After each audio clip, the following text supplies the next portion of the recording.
Good evening, everyone. It is so good to see you guys. Thank you so much for being here and braving the potential weather that is apparently on its way. We're super excited about this night. This is something that we've been praying for and wanting to do, and I'm glad that it is finally come to fruition. I know that this is something that has been a topic of discussion and conversation here at the church, and so we are super honored to have the counselors from Christ First Counseling out here from Topeka. I'll let them introduce themselves, but just to point out a couple things at your table, there is a QR code at each table. There should be 2 of them. I encourage you that as questions pop into your mind, as you have questions that you want to be answered, scan that at any point, and you can submit that, and we'll have a Q&A time in the second half of our event. There's also some discussion questions that you guys are welcome to use at your table during the breaks and free periods. And also there are notepads and index cards, so if something pops in your mind, if you want to write something down, question, thought, whatever it may be, pops in your head, feel free to use those, take those with you. So I'm going to go ahead and pray, and then Oh, actually, before I forget, I do want to bring attention to Miss Faye's table over there, the Wild About books. Miss Faye has brought just about every anxiety resource from the library down here, so we're super grateful. Check that out during the break, which we'll have between each session or at the end. And check that out because she's put a lot of work into that. So let's go to the Lord in prayer, and then we will bring up Corey. Father, we are grateful for tonight. We thank you for the comfort that comes from your presence, from your word, Father. And as we embark on this journey tonight, as we address a topic that is becoming a prominent issue in all people, in every age and every stage, I pray that you would just be with us, that you would guide our speech, Father. And God, I just pray that you would be honored and glorified in all that we say and do tonight. It is in Jesus' name that we pray. Amen. All right. I'm going to bring up Dr. Corey Schliep, who has the first part of our presentation. So thank you, Dr. Schliep, for being here. Yeah, thank you for having me. Can you guys hear me? Yes. I'll try to speak up. Please use the microphone. I will. Maybe. He seems like a nice guy. I guess I'll do what he asks, huh? Well, we're honored to partner with you guys around this topic, and we are going to try to be very practical, but also to maybe give you some information to help understand some of the background around anxiety and what anxiety looks like, how different populations experience it, and show you what God's Word also says about it. At Christ First Counseling Center, we have an office here in Shawnee, in Kansas City area, and we have 8 other locations around the area, and we uniquely blend together really sound clinical training and multidisciplinary teams with sound theological foundations. So I hope that you get a picture of that tonight as we go through this. If you want to open your scriptures with me tonight, you guys may have it memorized. I know you guys are bright folks, but I don't have it memorized, so I've got to look. We're going to be in Matthew chapter 8. Matthew chapter 8.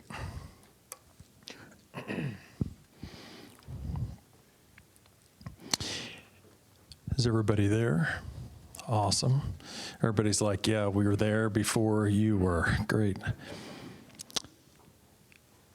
Starting with verse 23 and going through verse 27. As he got into the boat, his disciples followed him, and a great storm developed on the sea, so that the waves began to swamp the boat. but he was asleep. So they came and woke him, saying, Lord, save us. We are about to die. But he said to them, why are you cowardly, you people of little faith? Then he got up and rebuked the winds and the sea, and it was dead calm. The men were amazed and said, what type of person, what sort of person is this? Even the winds and the sea obey him. And we're going to be coming back to that multiple times tonight. I think it's one of the clearest looks at fear. And tonight we're going to be using a few words interchangeably.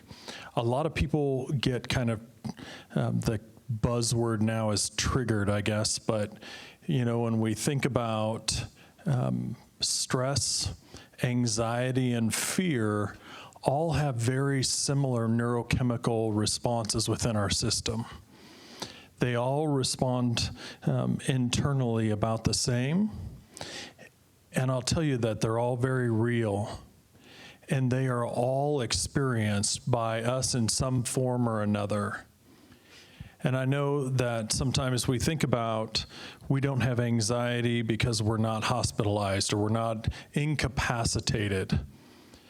But I think we're all on that continuum of dealing with it more through episodes or situations to dealing with it on a daily basis and needing medicine.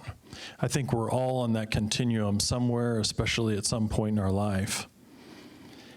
And one positive about,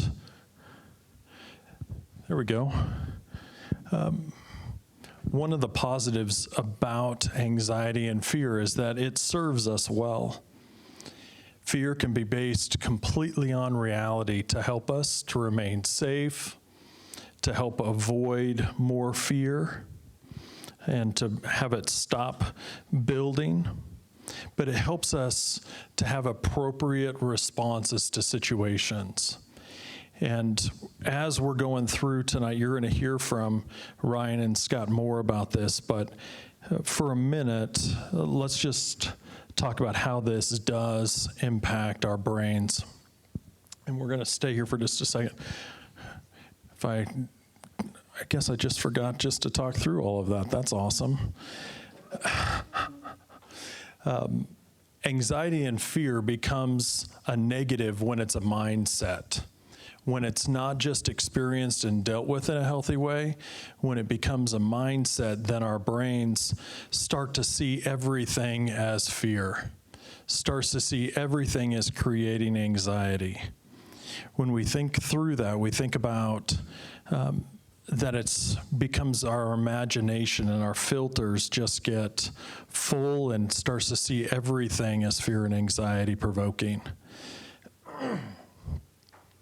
And in these situations, we think about in terms of possibility and probability, and that when you think of this could be possibly going to happen, it's never a good thing that's going to happen. Our brains automatically think of the worst case scenario, and that's what's going to happen. Right now in Topeka, the sirens are going off and the storms are happening, and my mother-in-law, of course, sends me a text to make sure I know that the sirens are going off, right? I don't know if I can do something from an hour away, but she let me know, right? And that's a part of her ability to say, this is my way to take care of my people. I want everybody to know what's happening. But she thinks worst case scenario is going to happen with a storm.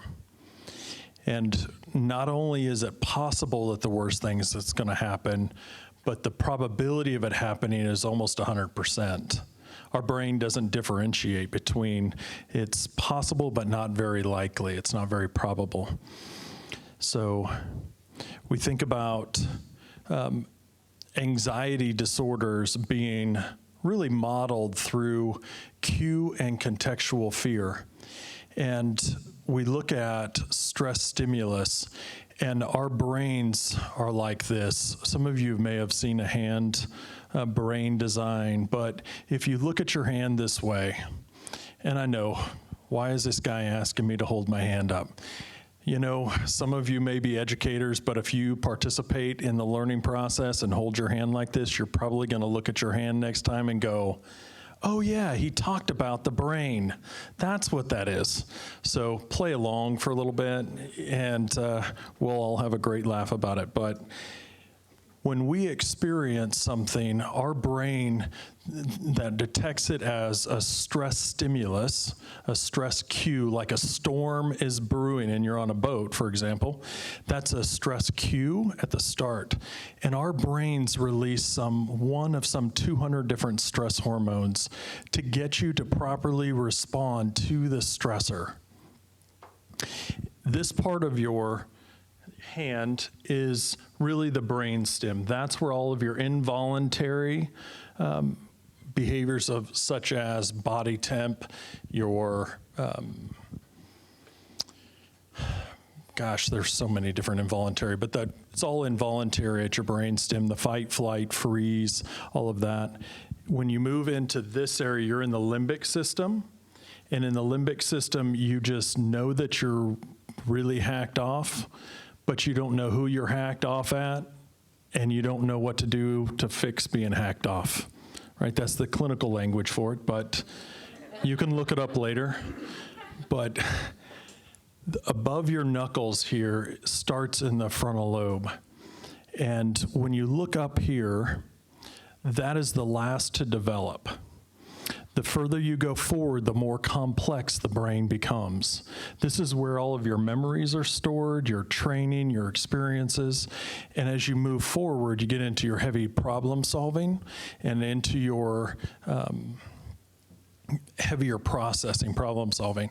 And so as we get through that, then we start to go, what stresses us out? As soon as the stress hits, that frontal lobe is no longer needed. We don't need to problem solve. If someone comes in with a gun right now, we don't need to ask them where they got it, right? We don't care. We don't need to ask them where they got ammunition or anything else. We need to know if we're going to survive. The bigger the stressor, the more that our prefrontal cortex starts to flop, and it starts to wave goodbye. Right? Kids, how many of you have seen your parents wave goodbye? Their prefrontal lobe just starts waving goodbye. They're starting to get frustrated and upset. Parents, how many of you have seen your kids pop their top and they're like no longer thinking rationally? Right? Well, the first thing to pop is your left prefrontal cortex, and that's your language center. That's when you go, man, I wish I could take those 10 seconds back so I didn't say something really stupid, right? And the right prefrontal cortex is our relational connection. When we're under fear, depending on how much fear, anxiety, stress we're experiencing, will depend on how much is popped. We may just get into our limbic system, or we may get completely down to fight or flight. And so as we're dealing with the disciples on the boat, how much of their brain was popped? Quite a bit, right? And so we're going to come back to that. When a stress comes through, we experience something and we create a file for it. In that file, we start to encode it and give it into a particular file so that it's organized in our brain. And we take in experiences and we put, basically as it comes in, we put a short-term file into, like the RAM, into your short-term memory. And then we get to your long-term memory. Under stress, our brain completely skips the short-term memory and just dumps it into a big unorganized pile in your long-term storage. I don't know about you guys, but when I'm stressed, I have a hard time remembering what I said. Sometimes I have a hard time what other people have said, have a hard time learning, because it's not getting into the short-term memory and it's not being filtered or filed correctly. Okay? So kids, please don't, the next time that your parents pop their top, don't say, hey, you're waving goodbye. That won't go well, I'm just telling you. But when we're in that phase of popping our top, a minimum of 20 minutes before our brain will come back down to optimal functioning. And I know this stuff, but still at times when my daughter does something that's frustrating, I mean, the once or twice that she's done it in 10 years, I mean, just maybe this week, but it is like, why did you do that? Her brain's like this, and she doesn't have a clue, but I'm going to ask, right? It's a ridiculous question. But our brains just go, we've got to figure this out, and if we can figure it out, we can work through it. Well, not when your top is popped. When we try to get our kids to understand a lesson, the worst possible time is when their top is popped. Okay? Dallas Willard says this of fear. He said, fear is plainly just an anticipation of evil. An anticipation of evil. Once our fears and our focus is turned away from the Father, fear can and will increase our sense of helplessness and hopelessness. And that anxiety just quickly builds, and it can take over and become rooted within us deeply. It almost creates a ground war within us, taking over more and more of our soul every day until we deal with it and learn skills to manage it. Dietrich Bonhoeffer, if you guys have your phones, just take a picture of it. I don't know if it's on the slide. I can't remember if you guys got a copy of that or not, but it's in your handouts, I think, or you're sending a copy to them. Awesome. So this is what Dietrich Bonhoeffer said. He said, it crouches in people's hearts. It hollows out their insides until their resistance and strengths are spent, and they suddenly break down. Fear secretly gnaws and eats away at all the ties that bind a person to God and to others.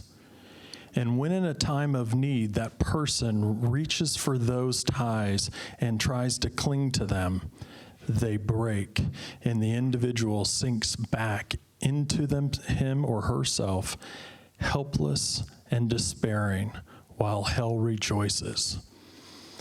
I'm not going to ask you to raise your hands, but I bet you if I did, most of us have felt that despair where our brains are spinning and we're trying to figure things out. And we can't seem to get a handle. Whether it's just overwhelming us, our skills are gone, and we're trying to figure out how the heck are we supposed to do this? And we're just not able to process fully. I tell you, the disciples on the boat had the idea that they were in the midst of a storm. They were experienced sailors. They handled what they thought they could. Like, we don't need to bother Jesus with this. We don't even need to acknowledge that he is with us and invite him to do this with us. He can sleep. We've got this. Jesus is off asleep, and they do all the things that they know to do as sailors to handle it until their skills no longer were adequate, until the boat was being swamped by the waves and the wind. And then they were like, shoot, Jesus is here. Let's go wake him up. Like when we're in that kind of stress and we're overwhelmed and desperate, we go, Jesus, where are you? Let's go find you. And guys, Jesus is always with us every step of the way, amen? We have to acknowledge him in all things. In all things. In Philippians 4:5-9, it just talks about that, let your gentle spirit be known to all men. The Lord is near. Be anxious for nothing. That doesn't mean that you don't deal with fear and that you don't deal with the anxiety, but know that you're not alone in dealing with that. You don't deal with your junk. You don't deal with your stressors and then come back to Jesus like, okay, now I'm okay. now let's be good together again. No, he is with us celebrating with the good things, and he's crying in the hard things. God, this quote from Bonhoeffer again, I think it's down a few slides. There we go. A couple more slides. Maybe. I'll just read it. You guys are smart. God wants to be our only support and certainty. God lets our lives be broken and fall in every direction. Through fate and guilt, and through this very failure, God brings us back. We are thrown back upon God alone. God wants to show us that when you let everything else go, when you lose all of your own security, you have to give it up, and then you will totally be free to receive God and to be kept totally safe in God.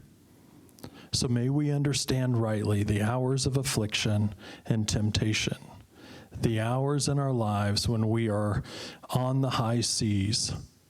God is close to us, not far away. Our God is on the cross. The cross is the sign that stands in judgment of all the false security in our lives and restores faith in God alone. Bonhoeffer ends by saying, "Be of good courage, be valiant, be confident, be certain. He is with you." Ryan's going to come now and talk more about the clinical side of anxiety. Thank you, Dr. Corey. It's great to be here tonight. Thank you, everybody, for coming out and braving the the weather that is coming this way, it sounds like, from Topeka. So we'll see what this, at least we're in a basement, so if the sirens go off, we just hang tight. We'll keep going. But while Dr. Corey, dressed in blue, presents the level of wisdom and knowledge on the scriptural side of things in honor of this Saturday being May 4th, Scott and I have represented the Star Wars here with me wearing the dark side and him wearing the light side of our Hawaiian shirts. So what I will be covering during my talk is a little bit about the statistics that go behind like what research is coming out about anxiety right now, and talking about just kind of understanding some more of the symptomologies and different things that go behind that. And so it's going to seem like it's more of the darker side of things. Scott's going to get a chance to talk more about ways that we can practically kind of work together for ourselves, with our kids. He's going to be talking a lot more on the light side with that. So in 2022, the National Institute of Health released the statistics that 25% of children struggle with anxiety that are aged 12 and under. Once they become teenagers, that number moves up to 50%. So 1 out of every 2 kids, every other kid, is struggling with anxiety. Once we become adults, that number bumps back down to 12. And so, as you can imagine, there's a little correlation. Once we hit the teen years, it's a pretty anxious time of life, right? These are numbers that have actually, the numbers posted here are doubled from what they were before the pandemic. And while I know a lot of stats and facts and research and stuff are coming out, you know, pre-COVID, post-COVID, and we're all probably tired of hearing about it and talking about it, right? But the reality is that there is some impact from that we have to pay attention to. And so these numbers have been steadily increasing since maybe late 2000s, and there's some reasons for that we'll get into later. Some factors that we talk about that are influencing anxiety. We have our COVID-related stressors, the long-term effects of social distancing, missed milestones, kids that didn't get to experience proms that We've missed out on social engagements, social interactions with one another, missed out on educational milestones, all those kinds of things. And also increased family tension at home, you know. I don't know how many of you just walked calmly through all of the pandemic stuff and was like, we got this. I know that didn't work in our house. So lots more tension going on at home during that time. Another factor is just background stressors. It's so obviously in the news over the past 4 to 5 years, we've had a lot more school shootings, a lot more violence, a lot more crime going on in our areas. And the world is just hitting the news. And so it's just being talked about more. It's not necessarily a direct impact to us unless you've been at a school where threats like that have happened, or been subject to crime or violence, any of those circumstances. Obviously, the past 4 years, if you paid attention to any news, political tension or unrest plays a role in that too. I can bring everybody's anxiety up by mentioning 2 people's names. But I'm not going to do that because that's not what we're here for. Also, we're kind of going through a lot of tension and pressure with the wars going on in Ukraine, with the Middle East. We know several families who have service members that are deployed to the Middle East right now. And so while a deployment to Kuwait, which is a common deployment site for military, it's a little bit more tense now with everything going on over there. And so that's a background factor that can be a big piece too.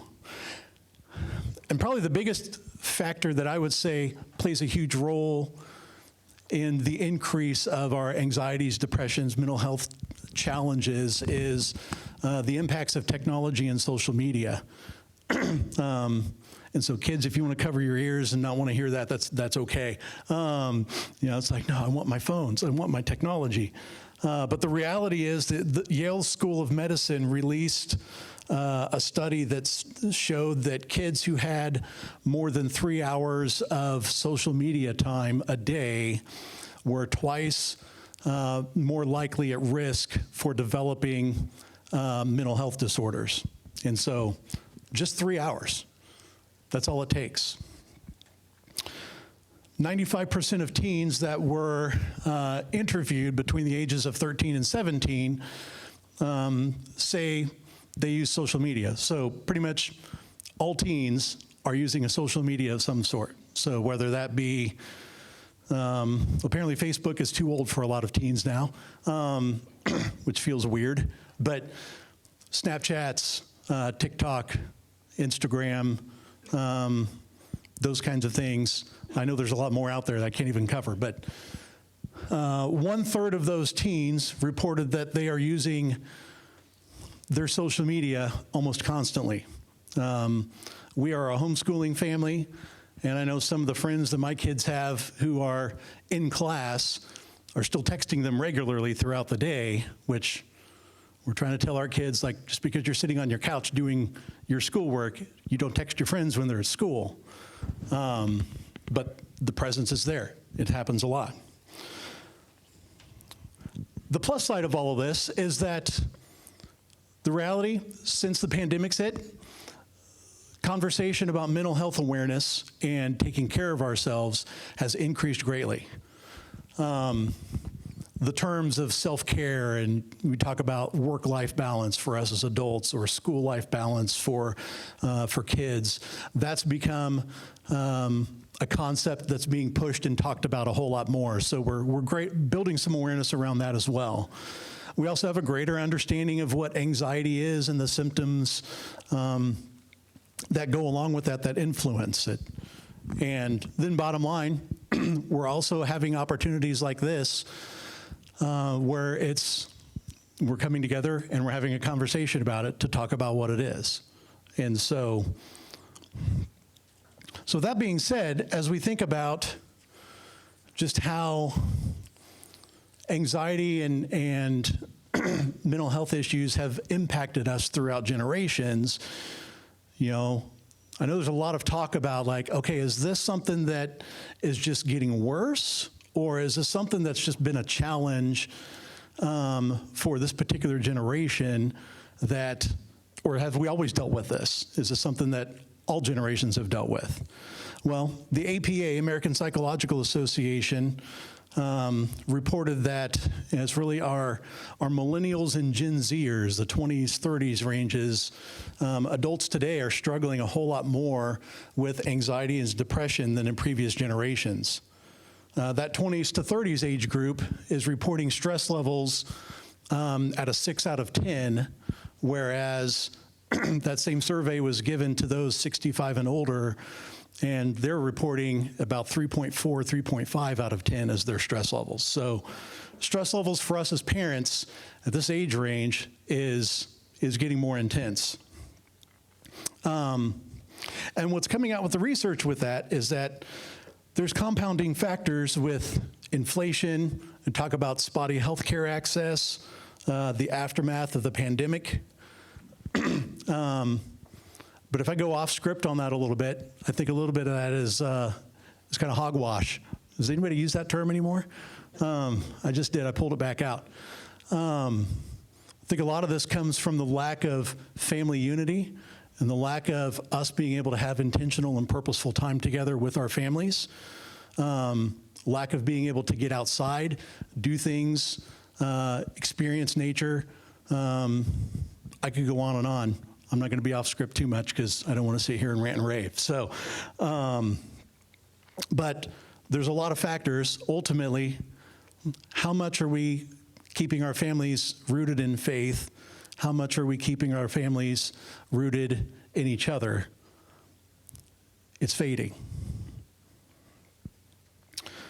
So when we talk about just how anxiety kind of manifests itself differently with children, with teenagers, and with adults, there's a couple things to pay attention to.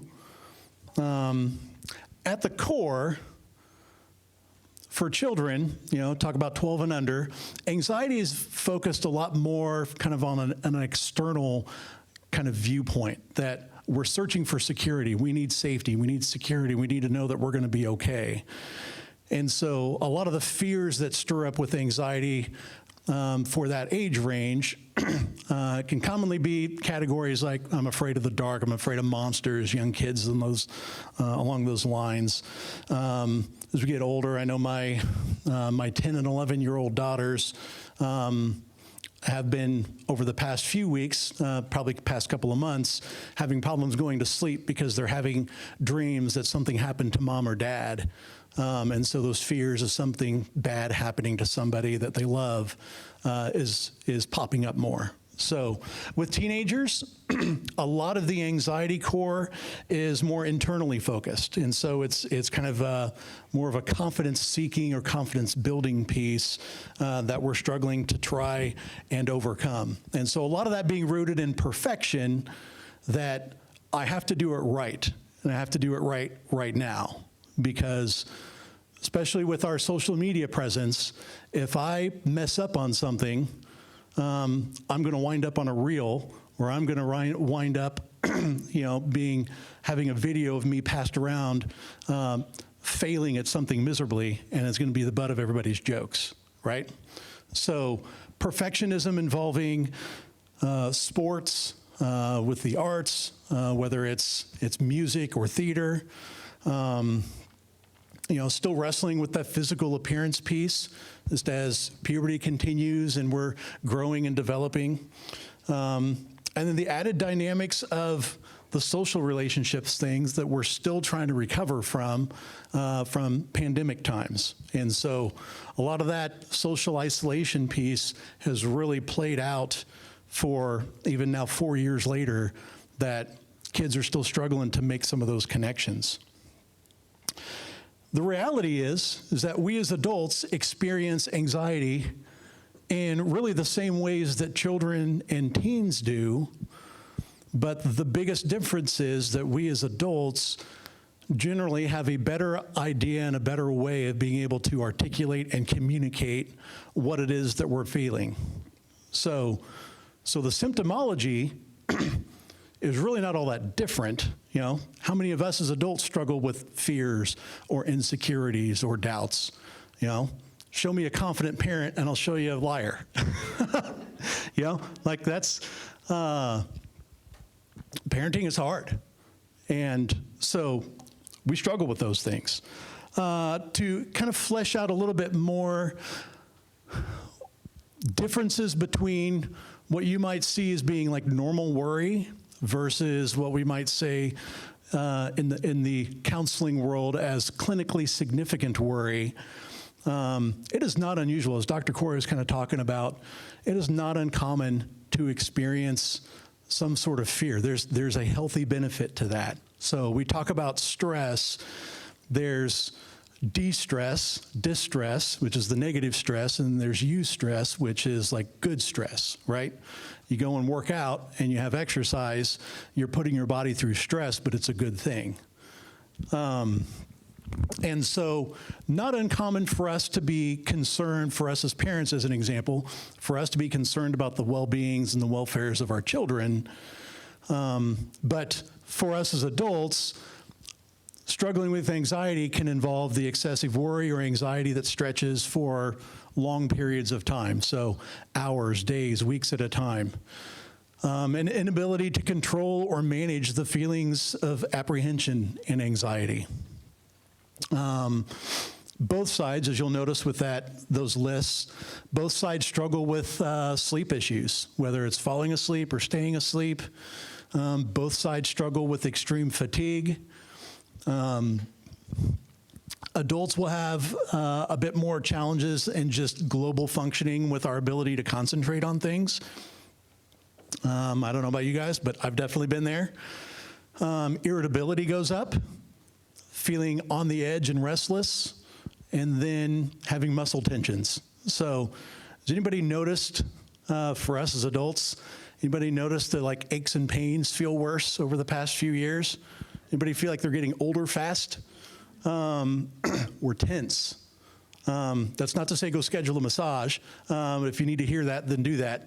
But the reality being like, that's how we carry anxiety. Children being very similar, though they struggle with behavior issues at school, an inability to concentrate at school, so that focus piece can be off for kids as well. Poor academic focus and performance can come up as well, which those three can almost get misconstrued as something else, right? That sounds like attention deficit disorder, but that's not always attention deficit disorder. Sometimes it could be anxiety. Excess worry about multiple topics. I know my youngest daughter, who is 10, she does have ADD. She has some OCD tendencies as well. And bedtime for her is the hardest because she has used all of her mental energy for the day. And it can be incredibly challenging to kind of talk through and just calm and find some peace and relaxation for the evening so we can go to bed. So that's when all the fears and the worries about something bad happening to somebody, or she's very confession focused. So she will admit all the things that she did throughout the day that, it's like, well, there's a whole list of consequences we now have to talk through at some point. But like those kinds of things, but that anxiety will get away from her and she'll be panicky and just teary-eyed and just almost can't even breathe sometimes. And so that's kind of what some of that looks like. Withdrawing from friends, if your child is typically a pretty social kid, but then we're kind of pulling back a little bit more. We're not wanting to hang out with friends. We're not wanting to engage as much as we used to. That can be something we want to pay attention to. The rest of these kind of go into the category of what we call somatic symptoms with exhaustion, dizziness, headaches, these physiological symptoms that we see and experience that may seem like it's some other sort of illness, but it could be rooted in anxiety instead. And so The number one symptom that I feel like we hear as counselors for kids having anxiety is they come in with stomach aches. And so any of you kiddos, if I could ask and put anybody on the spot, any kiddos struggle with stomach aches that they feel like is because of worry? I'm putting everybody on the spot. Okay, no brave ones, that's okay. I saw one little hand, I'm not pointing anybody out. But that is something that does come up. It's the reality. So talking about like when do we determine to seek help? Well, if those, we're kind of looking at that list and we're kind of seeing some of these symptoms with our kids, we're going to go through some of that stuff ourselves. How do we go about maybe getting one of our kiddos connected with a counselor? So the first step is really understanding like what the child's needs are. So are we struggling with eating? Are we struggling with sleeping? Are we having behavior issues? What are the things that need to be talked about and dealt with? Maybe in the counseling sense, we'd say, what are some goals that we have for counseling? What needs to change? Ask around for referrals. Get some information from others that you may know and trust about who would be, say, hey, any good counselors? There's probably a couple in this room I can think of as an idea, but just get some information. Others who know your child may also have known someone that could be a good source of connection for them. Like, hey, you should go and see this person and talk with them because they could be a good help. Obviously, when you're looking for a counselor, consider the experience and education of the counselor themselves. What's their background? How long have they been doing this? Do they have any specialties in working with children, with teens? Do they have any certain certifications? A lot of times when you're searching for a therapist, there'll be like a profile or a bio on the therapist that you can read through and kind of get some more information on. So that can all be very helpful. And then knowing the different types of mental health treatments that are out there in working with kids. There's 4 common ones that I've listed here. Cognitive behavioral therapy focuses a lot on understanding our thought process and how and why we are doing the things that we're doing. So if we have use this term of like stinking thinking, some negative thoughts that come up, how do I stop those thoughts from happening and replace them with some positive thoughts instead? So that's kind of the CBT-esque line of things. There's family therapy. If we need to come in and kind of talk about things together as a family, what's going on, how can we support each other, what are you needing, son or daughter, as some support from us. So that can be an avenue. Play therapy is typically for younger children, but can be, teenagers can implement some of that to a degree. Play therapy is more kind of specialized for children who may not be as articulate in their words, but can act it out through play activities with the counselor themselves. And so that could be an avenue to look at. And then plain and simple, talk therapy, just like what we're doing, except you're talking back with me. So having some conversation, what is it that we're experiencing, what's going on, what's going well, what's not going well, and just kind of problem solving some differences there. So the next thing is kind of paying attention to the type of therapist that's needed. So while these terms may generally be synonymous, there are differences between counselors, psychiatrists, psychologists. So counselors may be more focused on kind of the clinical level of, like, if you're experiencing generalized anxiety disorder, then we're going to talk about symptomologies with that and how you're dealing with that and how to correct that. Psychiatrists are more focused on prescribing medications generally and can do some clinical counseling with that. But if you're looking for medication management, that's definitely the direction to go. Psychologists focus a lot on providing evaluations and assessments and helping with providing more formal diagnoses if that's something that's needed for like an IEP or different things along those lines. Social workers help out a lot with, like if a child is struggling with something at school, social worker could be helpful in talking them through like, okay, what's your environment? Let's talk about different ways to influence your environment, ways that we can make this environment a better space for you, vice versa. So a lot more practical in kind of just the areas that we're living in. And then we have the marriage and family therapist, which will talk more from kind of a systems unit of like, hey, what's going on in the family? You know, if anxiety is something that you struggle with, does anybody else in your family struggle with anxiety? How do we manage this? How do we work through this? And so it kind of gives an opportunity for us as a family to kind of talk about it and bring some conversation to it together. So different styles of therapy that can be approached with that. But bottom line, when you're searching for a counselor, find one that your kid is going to feel like they can connect with well. And so that's not going to be every single counselor. So you could schedule an appointment with somebody, go in there, see how the interactions go.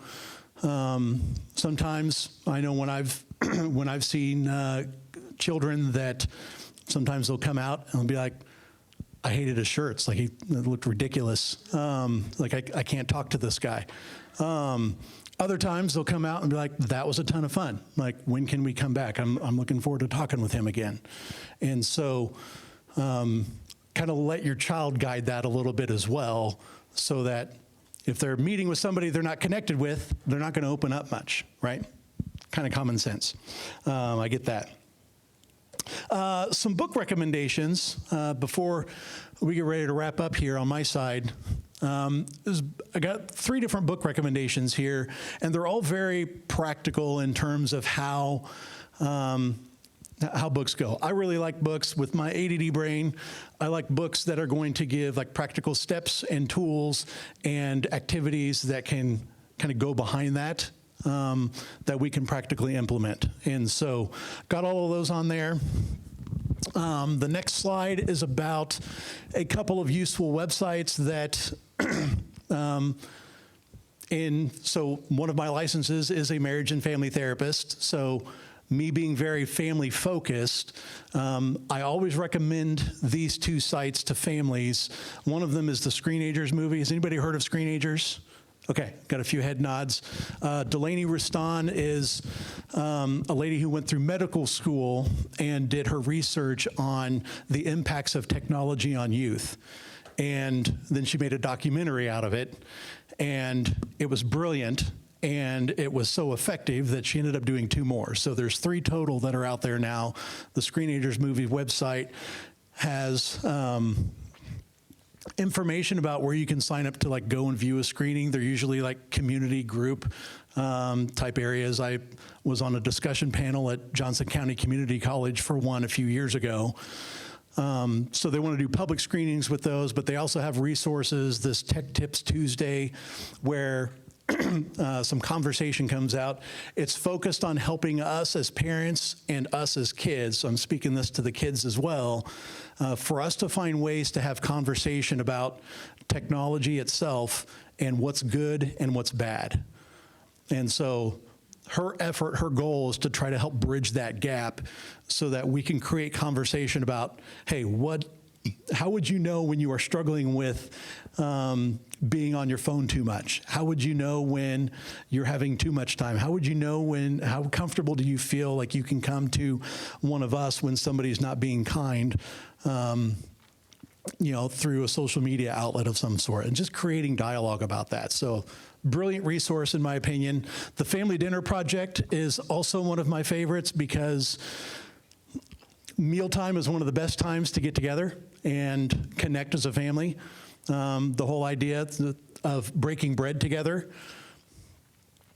Family Dinner Project focuses a lot on creating better opportunities for us to connect at the dinner table. So it's got recipe ideas if you need help with that, but it's got all sorts of discussion scenarios and conversation starter questions and different activities and things like that you can do at the dinner table to kind of just kickstart the engine when we're all sitting around. I know with my family, It's like pulling teeth to get all 6 of us to sit down at the table together. And then I've got one kid who specifically vacuums his food off of the plate and then wants to ghost us. Surely we're the only family that deals with that, but trying to keep him engaged and keep him at the table so that we can all have some conversation. This has been a helpful resource for us just to have some dialogues and some scenarios for him to talk through. So I finish it off with a Winston Churchill quote that there's no doubt that it is around the family and the home that all the greatest virtues are created, strengthened, and maintained. And so for us in leading our families, this is where it starts. Something like the dinner table, our intentional time together to talk through how we're doing, what we're doing, vitally important. So I thank you for your time. I'm going to pass it over to Scott. Okay, folks, so I'm going to kick us back off again here a little bit. And I got a kind of a rule I always have when I start speaking with a group that I have to have, okay? When I started speaking at my church the first time, some of you youth have actually seen me speak before, which is kind of cool to see some familiar faces here. I have kind of a rule, and that is that, I walk up in front of everybody, I say, "Hi, church." Ryan got it. All right. And I just expected to say, "Hi, Scott," back. That way we all know each other. It's all good. Okay? And that's it. It's not a test, but I am judging you. All right? So here we go. Good evening, church. There we go. All right. See? Piece of cake. That's good right there. AV guys are awesome. You got to stay on their good side, though. Let me tell you right now. So let's look at this, okay? Where do we start? Where do we begin? How can we get off, here on the right foot? What do we need to do? So I want to start with, if we're dealing with the little kids, or maybe you don't have kids yet, we're going to start with something basic called attachment. Now, some of you may have heard of attachment theory before and what that is, and I could spend hours waxing eloquently over it, but I really want to boil it down to 4 S's, not 5 like you've got up there on the sign, okay? Just 4, all right? So this might be a little easier for you. A child wants to be seen, they want to be safe, they want to be soothed, and they want to be secure. Okay? So that's what children are ultimately looking for. And when children receive that, they develop what we call a secure attachment. And when they don't receive that, well, more than likely, they're going to develop what we call an insecure attachment. And as you may have noted, as we move through these, seen, safe, soothed, and secure, secure is that last one. Okay? They are seeking security. And why is that so important? Okay? Because security is what they're going to be looking at in the future. Am I going to be taken care of? Can that be trusted? Can I believe in that? Isn't that just a cornerstone of our faith, in fact? Where we're looking for that in our Savior, we're looking for that in our believer. Children start with that. Figures, they were made in our design. They were made in God's design. He built them that way. He built us that way. So we need to look at that. The theory kind of comes out of this. Have you ever watched a little toddler when they first get their legs on to move? And they just kind of wander out and they wander back. And then they wander out and they wander back. And they wander out and they wander back. Same thing. They're going to check. They want to first go out and they want to explore, okay? Because you are their safe base. So they're going to come away from you and then they're going to come back to you. So they're going to go explore. They're trying to answer some questions here. Will I be safe? And do I experience that security? Can I do that? And then as they explore, they're going to check back. They'll come back. They'll look at you. You still here? Are you still there? Are you still watching me? You still got me? They're checking that safety. Am I safe? Am I safe? And then they're going to come back and they're going to say comfort. Yep. They get on that thigh again. They glue themselves back in. They're going to check for that comfort. Will I be soothed? Will I be acknowledged? Will I be seen? And this starts, as a little kid. It's going to start even before they start walking, and I'll show you that in a minute. But they do that, and kids do that, and even as they continue to grow, they just kind of do it in different ways, okay? My mom will argue, I still do it, and I'm 51 years old, okay? So I still check on her. I still check on these things. So with activities, we want to do age-appropriate actions to encourage that security. Who here loves a good game of peekaboo? All right? But think about it. Your child knows your face. Your child I'm looking over here at this mom, and she's holding her baby, and her baby was looking at her a little while ago. Loved that. All right? But that baby's memorizing her face. That baby's looking at her going, this is my safety. This is my safe spot. This is where I'm okay. And I know that. And when you do peekaboo, you hide your face a little bit, you've disappeared. I mean, how many of you have seen a kid that covers their face and they're convinced you can't find them? All right? You've utterly disappeared. It's a magical thing. But peekaboo is a simple way of doing it. And so when you peekaboo, have fun. Laugh with them, giggle with them, make silly faces. Do it while you're hanging upside down from your bat chair. Whatever it takes. I'm the only one with a bat chair? Okay, fine. Whatever it is. But do something and make sure it's fun. Go with that and let them just see and be encouraged. This is my safety, and it will be there when the hands go away. You get a little older. You go into those toddler to preschools. We're going to encourage more distance and more return. Simple game, hide and seek. It's not hard, and kids love it. Okay? So let them run. Let them hide. Go hide yourself. Kids are always going to go to the same place. It's not going to be a challenge for you. Be surprised every time you find them. Okay? Shock and awe. It'll be great. Go with it. Do that. Let them play it. Another one, you want to manage this one, you just can't get up. Maybe you got something else going on. Hot and cold. You hide something in the room. You do a little impromptu Easter egg hunt any time of year or work. Hot, cold, hot, cold. They're going to move away from you. They're going to check you. What am I now? What's my temp? I'll get a little closer to it. Oh, I'm warmer. Okay, now they get more excitement. And they're going to go with that. And that encourages that distance, but still lets them see you safe. Still lets them have that security. I'm going to be able to come back to this. I'm going to be okay. Next age group. Kindergarten to two, I'm too old to this stuff. And as I said, my mom still thinks I do it. So it's going to be a thing, but it's going to change the tone. As they begin to move, you've got to look at them and where they're going. And so as they begin to do this, you've got to do exploration of them. How many of you know as a parent that your teenager plays hide and seek with you all the time as they don't talk to you about their school day?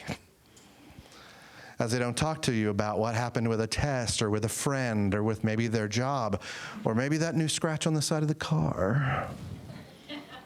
Okay? There's stuff there, but you got to explore with them. You've got to share that time and let them know, I'm still safe for you. I still love you, and I'm still going to love you. That is secure, and it's never going to go away. So why is all of this important? In the stages where those loops get greater and greater, the idea of you brings that sense of safety.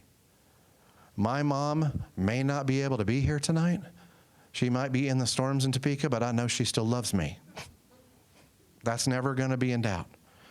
Now, she tells awful stories about me, but I know she loves me. That's safe. That is secure. And there is nothing I have to worry about in that regard. And so, as I know that, as I grow, as I transition to adulthood, that's where I can really experience that security and what we call secure attachment and know I'm safe going forward. And eventually, I get to share that with my wife. And isn't that what we would all want with our children, to grow up, be successful in that? So that's the baseline. But what if they are already anxious? What if we've already started on our left foot and not the right one?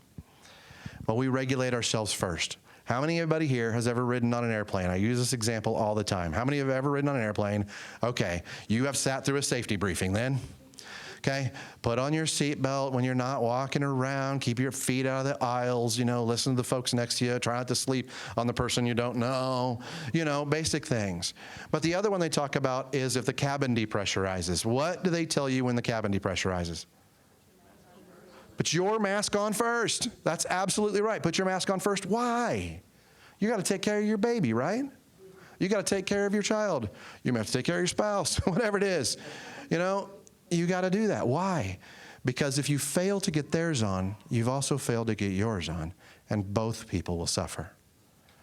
So you have to take care of yourself first. So we have to regulate ourselves first. We have to check us because our kids are going to read and respond to what we do.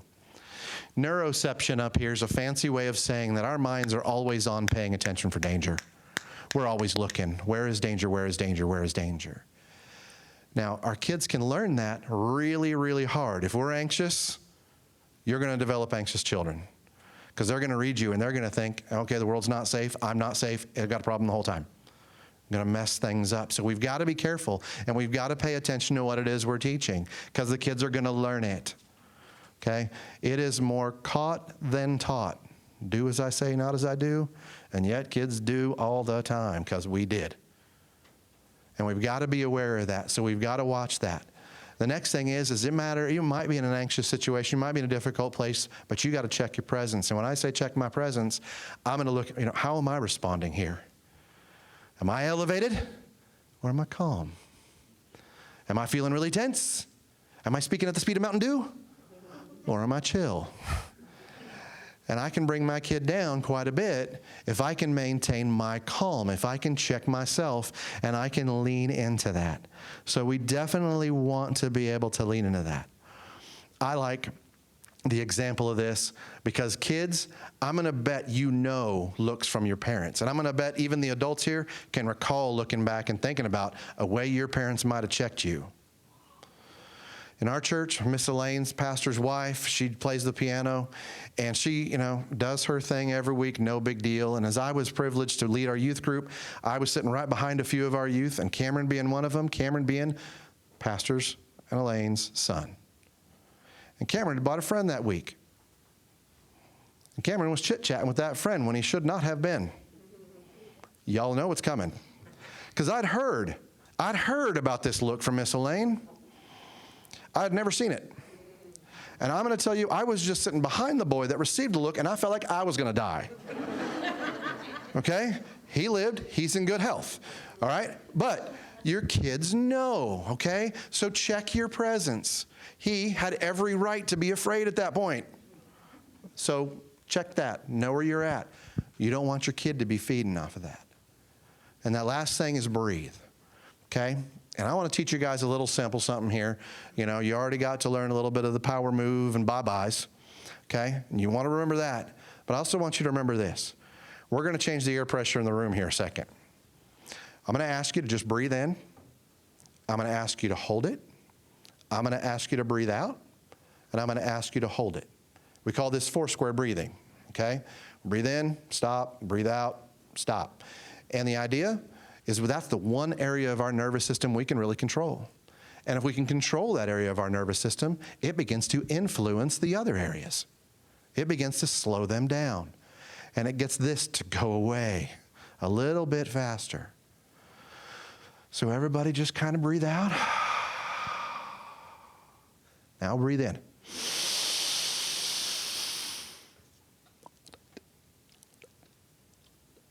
Now breathe out. Just let it go slow. Just let it go slow. Now hold right there. You feel different? Just hold it there. Now in. Hold it right there. And breathe out. And now you're all ready to public speak. It's all great. Okay? It's all simple, so just focus on that. You feel yourself getting tense? Try that. It doesn't take much time, 10 seconds or less maybe. And you know what? You can even get your kid to do it with you because they can learn. All right? Another thing to remember is that exposure isn't a bad thing.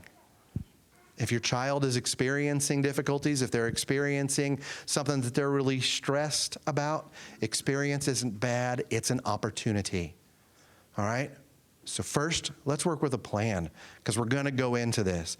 With a plan, we want to be clear, direct, and specific. Okay? My little ones, when they were ready to ride the bus, we had to have a plan. Okay? In some cases, because I didn't want them to run in front of the bus because they were so excited to go. But you had to have a plan. What are you going to do? What are we going to say? What are you going to see? What are your opportunities? And just be clear with them, but involve them in it. It's not your plan. You're not managing their anxiety. They're going to.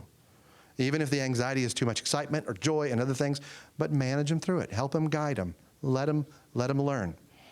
Okay? And then get some goals. What can we hope for? What do you hope for in this? You know, if you're looking forward to riding the bus, what do you hope for? I hope I meet a friend. Okay, cool. Then I'll look forward to tonight to hearing about maybe a friend you've met and share that with them. Get that plan, get what they hope for. And if there's real stress around it, what do you think the worst that can happen is? You know, oh, well, you know, I might not have the same bus driver I had last year. Oh, okay. Well, maybe you won't. Can you introduce yourself to this new bus driver? Can you say hi to them and maybe brighten their day? Oh, I guess I can. And let them go loose with it and let them be a part of that plan. So plan when you're going in. And when they're coming out, ask them, you know, they come home that day, how was the plan? How did it go? How did it go? Did you get to meet the bus driver? Did you get to talk to him? Did you get to have a better day? Was it the same bus driver? Things like that. Bring them alongside you and walk through with it so they can see, you know, that plan. Was the plan good? When they did that, if they were able to execute whatever it was they designed, did you do good? Did it feel good? You know, and let them feel that. You know, they were so anxious going in, but now we want them to memorize that it was a good thing, that felt great. And maybe next time they can step right into it and boom, off they go on their own. And that's what we want. We want that loop to be secure. We want them to go after it. And then maybe what can we do better? You know what? If the plan doesn't go as the plan goes, we know sometimes plans don't survive the first contact with the enemy. We're going to have to look at what we can do better. And so we just normalize, hey, you know what? We can always take a plan and improve it. You know, my kid knows that I am still in school. And I will always be in school because my job requires it. So I'm not going to look at that bad. I'm just normalizing it. Okay, but Daddy gets to grow. Daddy gets to learn. I get to do this. And possibly even reframing it. You know what? Yep, I have to go to school, but then I get this opportunity to do this. You're going to finish your grade, then we're going to have the opportunity to go do that. And look at that as a positive and grow it. Okay? Not to affirm the anxiety, but to affirm towards an outcome that they will enjoy and grow within. So finally, in looking at that, I wanted to cover a few resources for you guys. And first off, one of the things that people really like, and I put most of these books right here on this front table too, didn't want to confuse them with the library. But one way it helps is journaling. And that particular book is good for kids about ages 8 to 12. It can be good with kids younger, but it's going to sit down with them and go through little questions with it. And it helps them kind of work on what they're feeling, what they're experiencing. And what's even fun with that one is after they've completed the book, you go back to the beginning and see how their answers would change. See how they've grown and let them see how they've grown. Be a great way to do it. In the Attachment Theory Workbook by Ann Chen, there's some good resources there. I wrote those up just because you can look some of this stuff up online where you body scan. Okay, you notice you're anxious. How's your chest feel? All right, so let's do the breathing. Now, how does your chest feel? Not as bad. Okay, we were able to calm. We were able to slow everything down. So body scans are real fun with that. The mapping, actually, you just get an outline of a human. It looks something like this. And you have kids color it in. Oh, you're feeling red right now. Where are you feeling red at? Well, what should red tell me? Does it tell me you're angry? Does it tell me you're excited? What is that? What about yellow? What would yellow be? What would green be? And you let them be creative because that gets them back into this mind. That gets them back into being able to access colors and the relationships and the parts of their brain to, oh, well, I can walk through and I can talk through about this. Exploring the anxiety from there as well. It's just asking questions. Hey, you know, what's the right way to ask questions? There can be questions like, what helps you calm down? You know, what can I do to help you calm down? What can I do that might just do that? Well, Dad, you make this face. That's the problem with my face. It keeps making them. But, you know, what do we do with that? How can we bring that together? And maybe even the last question is just, how can I show you I love you when you're stressed? Well, that's never a bad question for any relationship we're in. So we look at it that way. And finally, The Invisible String, fantastic book. It has a workbook as well that deals a lot with, you know, what happens when somebody goes away. It can be good in grief, but it can also be good in some of the separations, whether that's school or even just Sunday school or something like that. And it can help people and help children realize, I'm always okay with Mom. I'm always okay with Dad. and I can find that space and be okay. And that'll be what I have for you folks. If you've got any questions, we're going to take about a 2 to 3 minute break, set some stools up here. Text in your questions. I know he's got quite a few, and we're happy to still take more, okay? So give us a couple seconds here. All right, folks, we're going to go ahead and get started. Thank you for sending in your just really good questions. So we're going to start with a few, and hopefully we will get to yours as well. The first one I'm going to start with is kind of a little bit heavier, so prepare yourselves. But the first one I'm going to start with is when you have someone who is in the midst of an anxiety attack, where it seems there is absolutely no consoling them, what is the best way to handle that situation? So, one of the things is that Scott talked about being aware of your presence. And the things that I have done, I guess, that have been helpful is that using my voice and my breathing, we have mirror neurons, and people don't understand, I think, the power of that. But using my voice, if I start slowing down my speech, it works.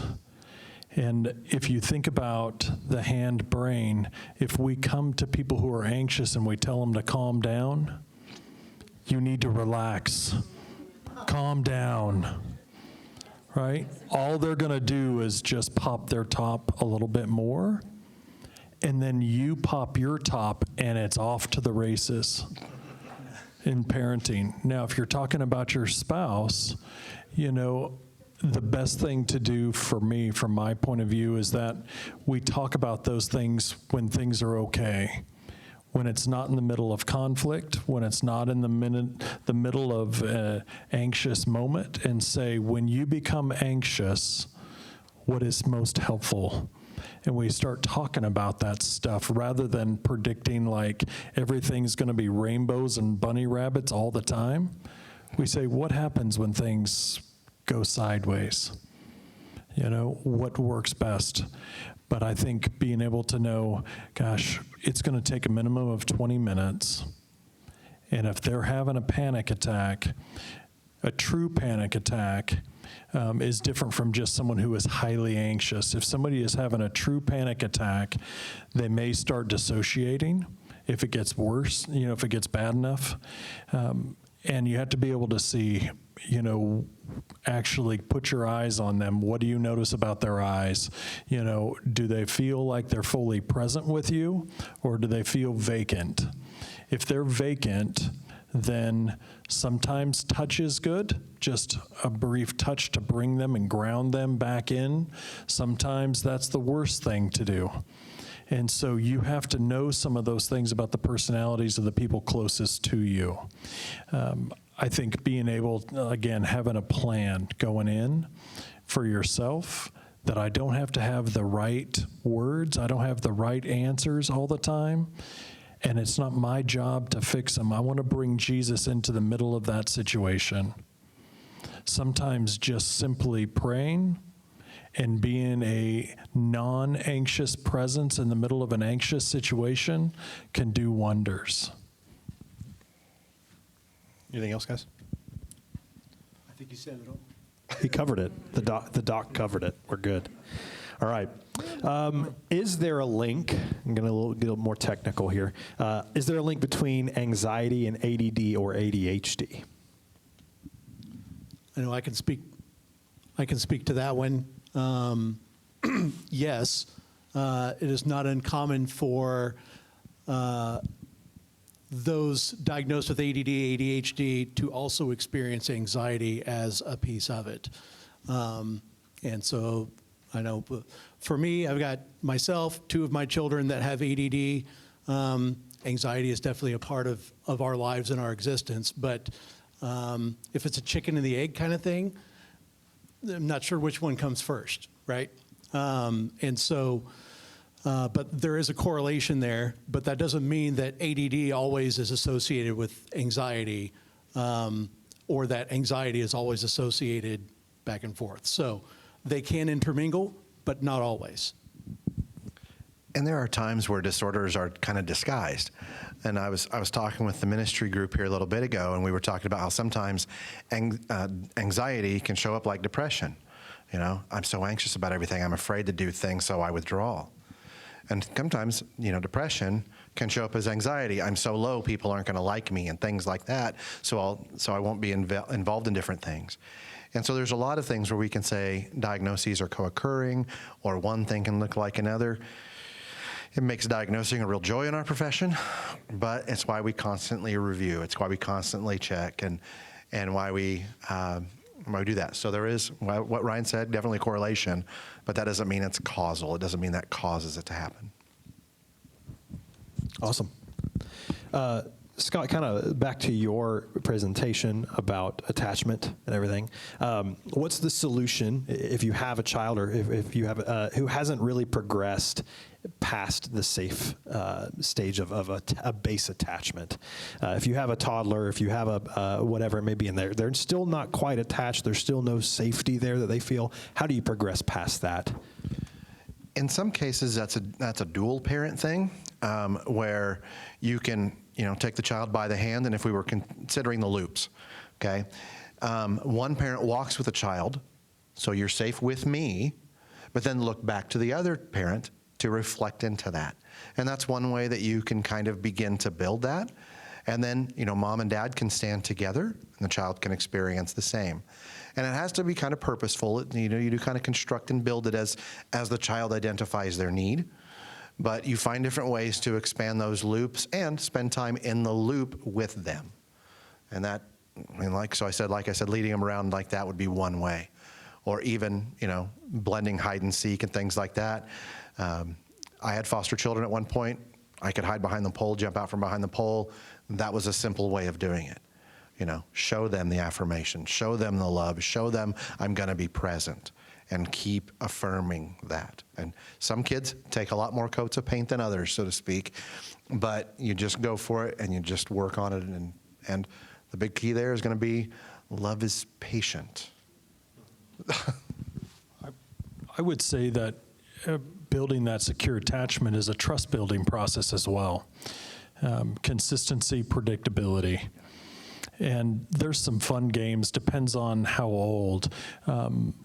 I know we said this was going to be anonymous and you can send your questions in, but if you've got a very young child, you can have activities like the hand slapping and being able to do different rhymes and storytelling through song, and being able to build trust that when you're doing these things, you're following along, you're mirroring with them. There's other activities that you can do of having, throwing the ball back and forth and distancing yourself from them. And whether that's somebody with Fragile X or autism on the spectrum, all the way over to completely, I guess, mainstream child. These kind of things build up that trust, and that trust increases the security, that range. When we become anxious parents, I have been an anxious parent because I used to be in corrections, law enforcement, and now 25 years as a therapist, I've heard and seen a couple of things that aren't great. And so when my daughter wants to go outside by herself, I am like, who's outside? Right? What's outside? What dangers are outside? And, you know, I start to almost project anxiety, and I don't deal with a whole lot of anxiety except for protecting my child. And so when we look through, you know, that security, we say, what is the child responding with at a very young age, and how am I projecting onto them? That's critical. What am I trusting them with? Am I creating a foundation that they feel that they can go further away from me, or am I telling them that that's not okay? There's many parenting styles that tell kids what they're feeling and what they're thinking is not okay. And then as that continues to be perpetuated, more and more inside of the child saying, I'm not safe unless I am with the parent. That's the only thing that'll keep me safe in this really scary world. It's really sad. And like I said, I was in that.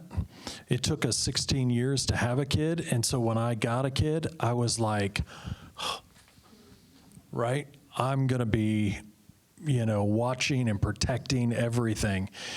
And then I was like, shoot, I'm making her anxious. Like, she's freaking out about textures and a lot of different sensory integration issues because I'm putting off that everything is not safe unless dad approves of it.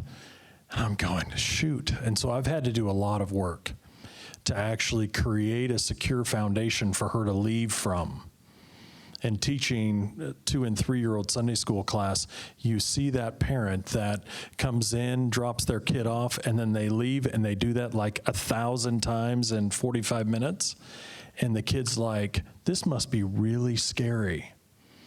And I'm not trying to blame parents, but from 10 days old and beyond, kids are looking at the parent's face and looking to see if it's safe or not from 10 days old. And so that's why what Scott was saying was so important.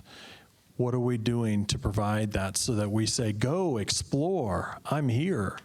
I have created an environment for you to soar. This is safe.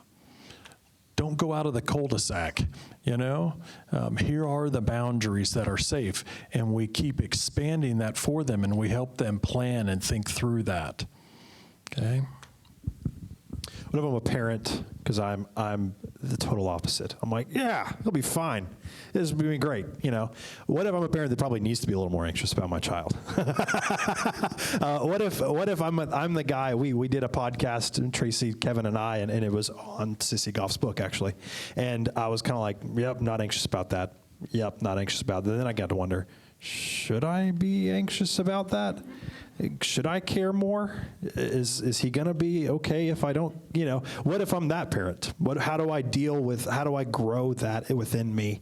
How do I start to become more, not anxious, because I don't want to be more anxious, but how do I go, maybe I should start to draw these boundaries. Maybe I should, where do I know, maybe, the question really is asked is, how do I find the balance between over-parenting and then not being there for almost neglecting my child?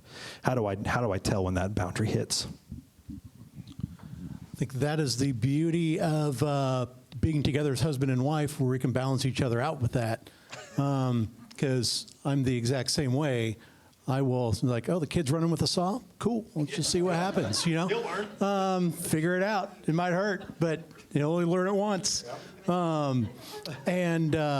But my wife is definitely on the other side of that, of like, I don't even want him knowing where the saw is, And so there's a lot of ways, just as we converse back and forth with our parenting, saying, okay, like, here's what I'm not concerned about, and here's why I'm not concerned about it.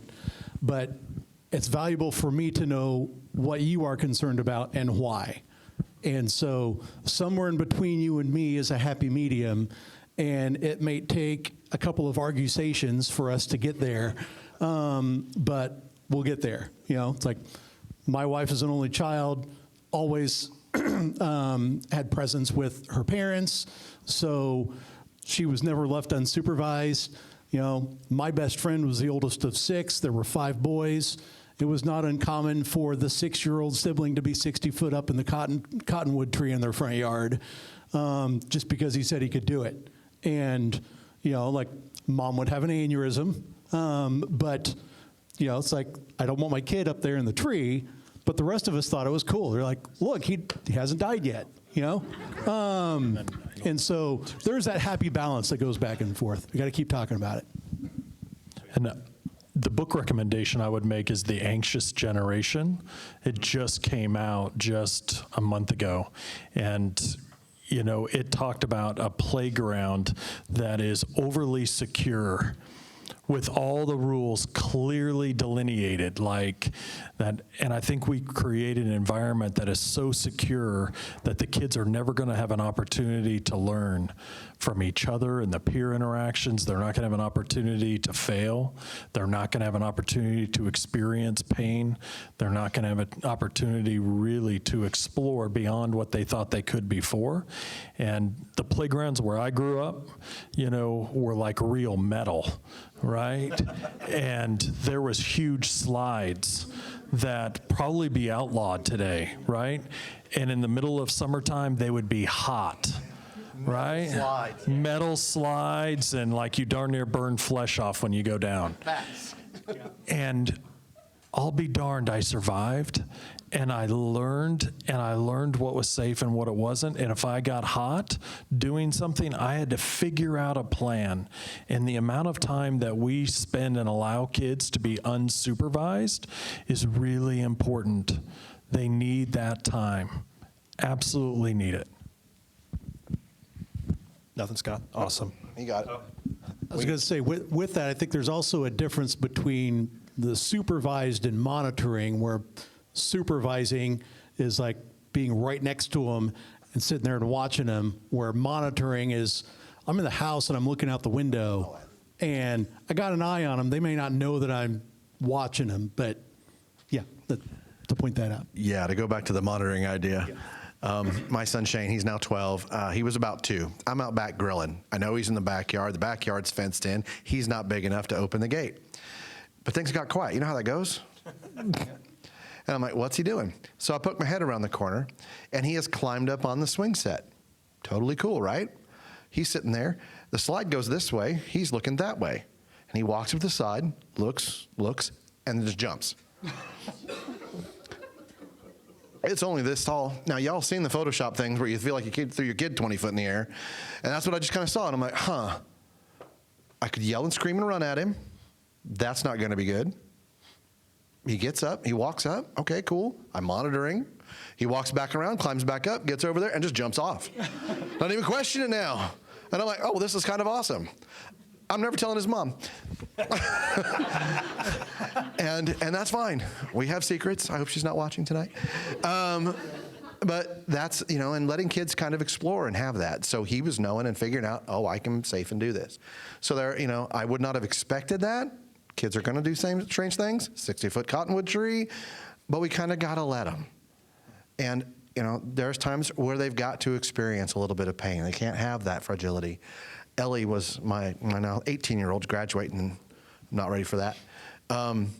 But she was over at Mrs. Dade's house, 2 doors down. We lived on this corner.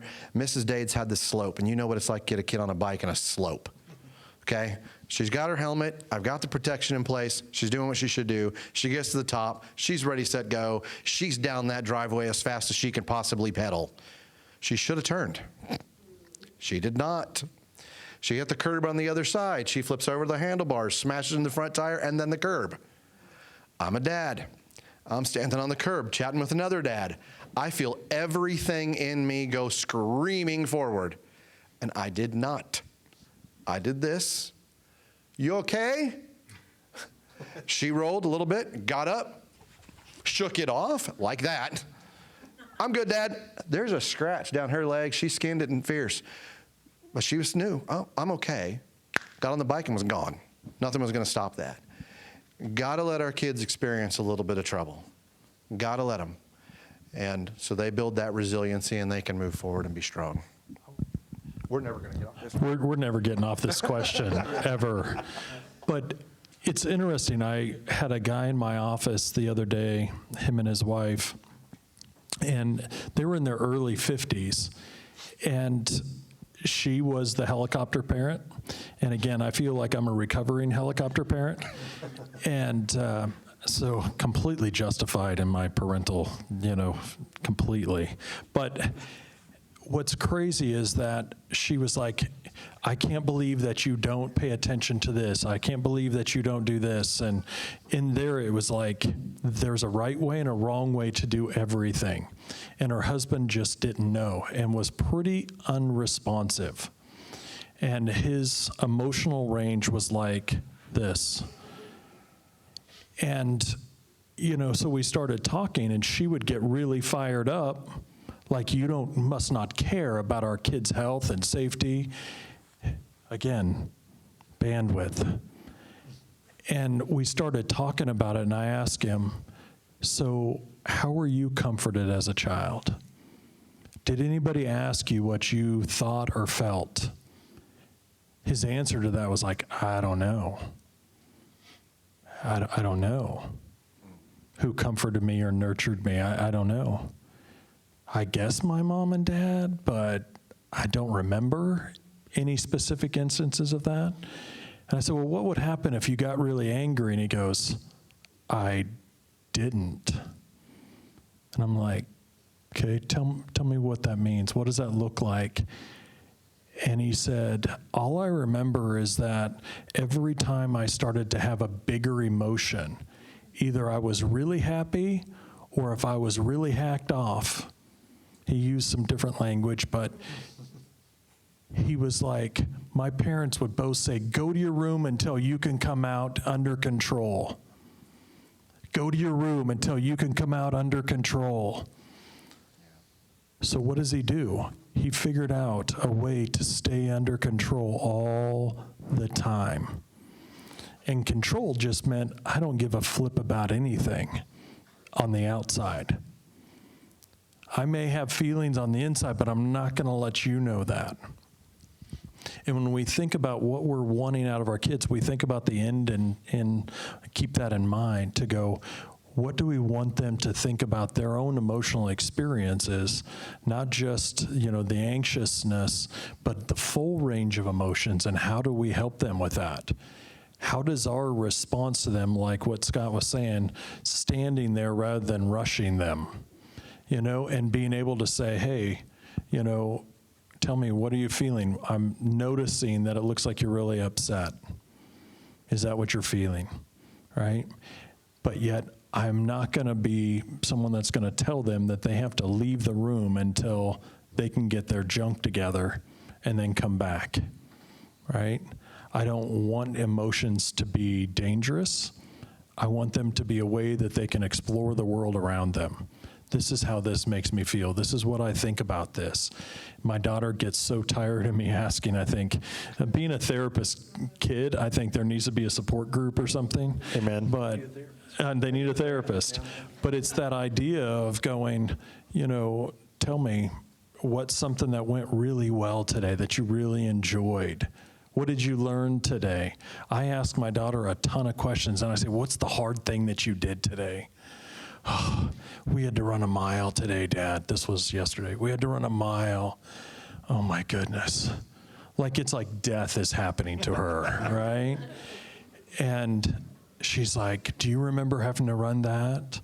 And there's something inside of me that wanted to tell her all the stories of how much I used to love to run and all of that.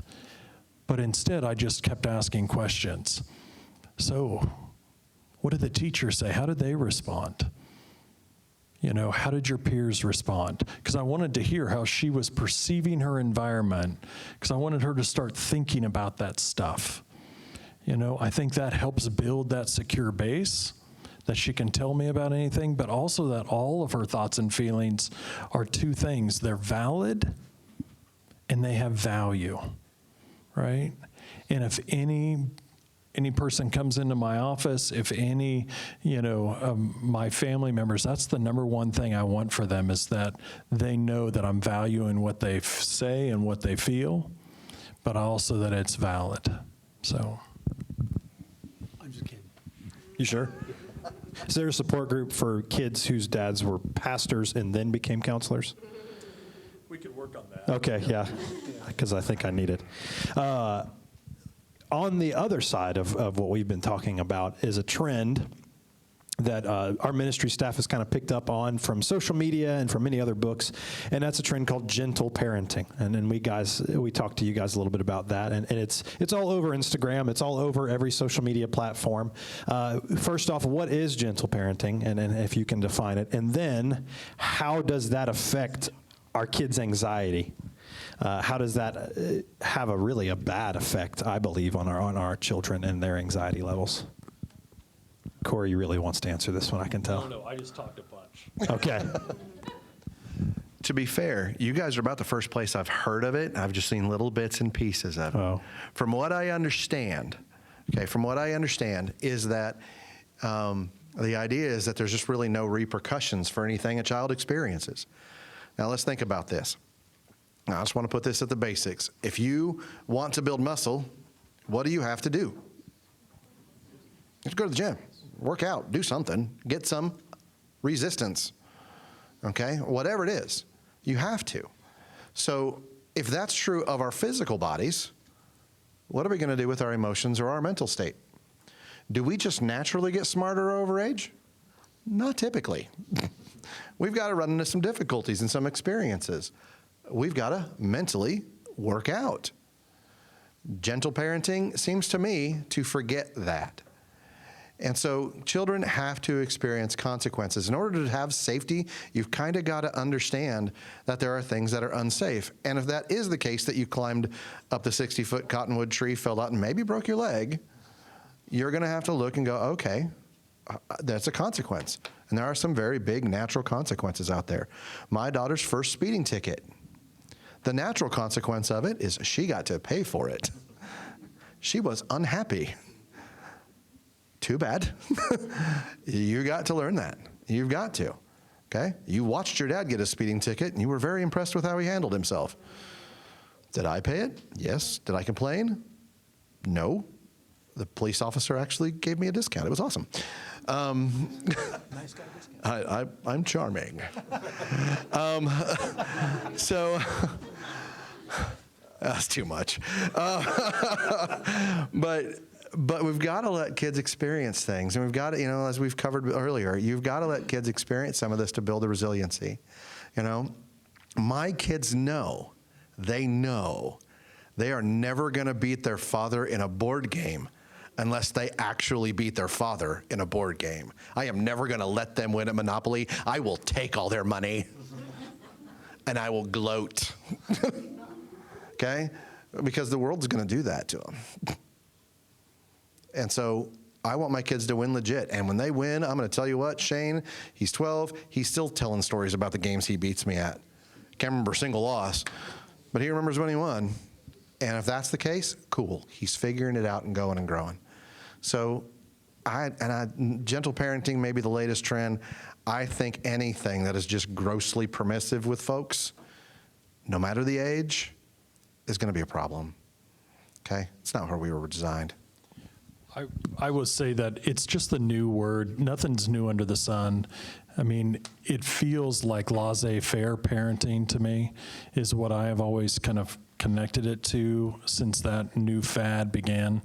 But, if you look at Dr. John Gottman, Raising Emotionally Intelligent Children is another great book, Raising Emotionally Intelligent Children. And he talks about 4 kinds of parents, the dismissive, now I'm going to forget all 4 probably. Yeah, I dismissed it from my brain. Disapproving, I think there's controlling, and then there's the emotionally intelligent parent. And each one of those, he talks about in his book, kind of what our response to situations are in order to help equip them for not just the challenges in the moment, but challenges of a lifetime, to build in that resiliency instead of fragility. Because life isn't fair, and it's going to hurt at times, right? And we have to teach them to be dependent upon the Father rather than dependent upon us for every piece of security that they have. And we can model that for them, and I think that's healthy. And we continue to point them back to Jesus and bring Jesus into those situations. But I tell you, every year I take my daughter on a dress shopping trip. And since she was 2, we have gone for a couple days together. And it's my favorite days of the year. It really is. And I want her to know that I'm setting days apart for her. But that doesn't replace her with, from my wife. She never becomes equal to us, and she doesn't have an equal vote in our home. there's a lot about laissez-faire parenting and making kids your friends and trying to say you don't have consequences, you have an equal say. There are huge repercussions for that in psychopathology.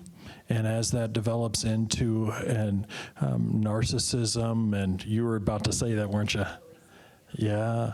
And so we teach healthy boundaries so that somebody else doesn't have to, right? Because the lessons that we teach our adolescents, they get a speeding ticket or they crash a car, they, take a girl out and make poor choices or things get out of control. It's a whole lot better to have some of those lessons happen now and to learn those things now, a lot less expensive than when they're 20, when they're 25, when they're 30. We have to take advantage of those opportunities. This may be my ADD brain saying something that an ADD brain shouldn't say, but it sounds evil. Like, in all reality, it's unbiblical style of parenting because we are not addressing consequences and properly parenting our children. Now, that doesn't say, like, carry a wooden spoon with you and beat them every time they make a mistake.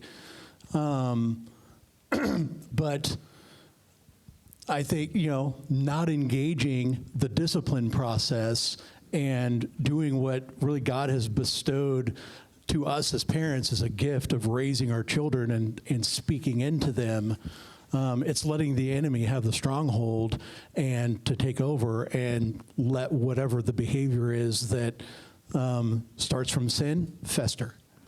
And so I was telling a story during our dinner of my 11-year-old daughter who had stolen a pair of fingernail clippers from Menards. And so we made our 15-minute trip home, and then her little sister, as great little sisters do, reported the offense to mom and dad.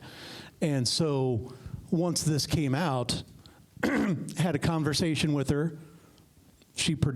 I had her produce the fingernail clippers, and then we talked through the consequences of what happens when you steal. You go to jail. So I said, get in the car. We have to go back over there and talk to the manager and let him know that you stole this. And so, 89-cent fingernail clippers.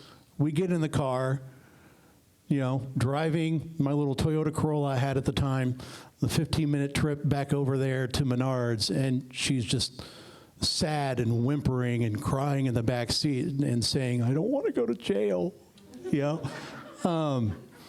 The dad and me on one side is like, yes, like, feel that,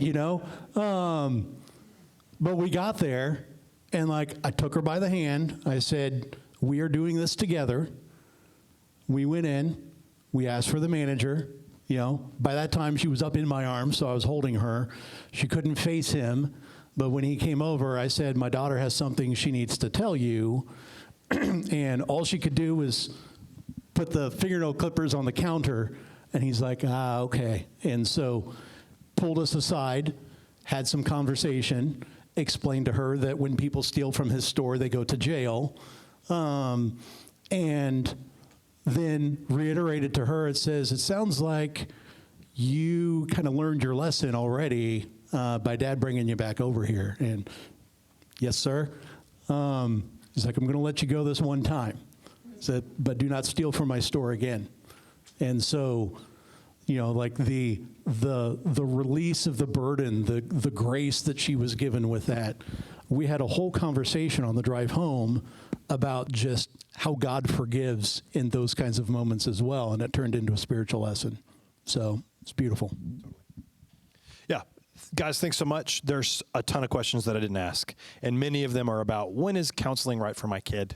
How do I navigate medication? How do I navigate these certain practices? These guys, as long as you're available here, totally available for you to ask questions.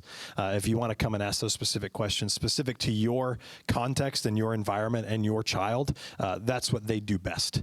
They match those contexts and provide answers for them, and then help you to seek those tools that you need. But it is also 7:57, and so if I don't let you go, Missy, the child care coordinator, will totally wring my neck tomorrow at work. So let me pray, close us out, and then you're available to come talk to these guys. Go get your kid, bring him back, let them see how much of a mess maybe your kid is. I don't know, but then they can go. Yeah, they need counseling. But anyways, let me pray for us, and we'll go from there.